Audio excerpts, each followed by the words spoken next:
ಸರ್ಕಾರಿ ಹಿರಿಯ ಪ್ರಾಥಮಿಕ ಶಾಲೆ ಪ್ರಸ್ತುತ ನಗರ ಗಂಗಾವತಿ. ನಾನು ಮಾಡುತ್ತಿರುವ ಪ್ರಯೋಗದ ಹೆಸರು ಲೋಟವನ್ನು ಎತ್ತುವ ಬಲೂನ್. ಪ್ರಯೋಗಕ್ಕೆ ಬೇಕಾದ ಸಾಮಗ್ರಿಗಳು: ಒಂದು ಲೋಟ, ಅದಕ್ಕೆ ಕಾಗದ ತುಂಡುಗಳು, ಬೆಂಕಿ ಪೊಟ್ಣ, ಒಂದು ಬಲೂನ್. ಪ್ರಯೋಗ ಮಾಡುವ ವಿಧಾನ: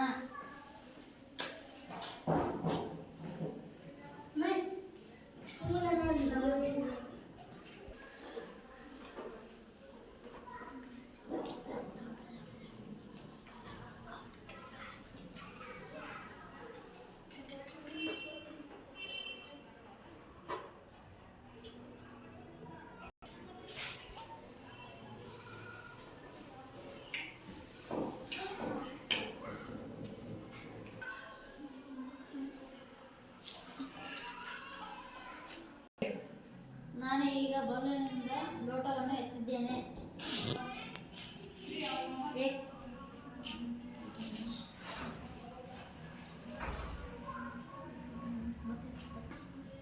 ಇದಕ್ಕೆ ಕಾರಣ ಗಾಳಿ ಹೆಚ್ಚು ಒತ್ತಡದಿಂದ ಕಡಿಮೆ ಒತ್ತಡಕ್ಕೆ ಚಲಿಸುತ್ತದೆ. ಧನ್ಯವಾದಗಳು.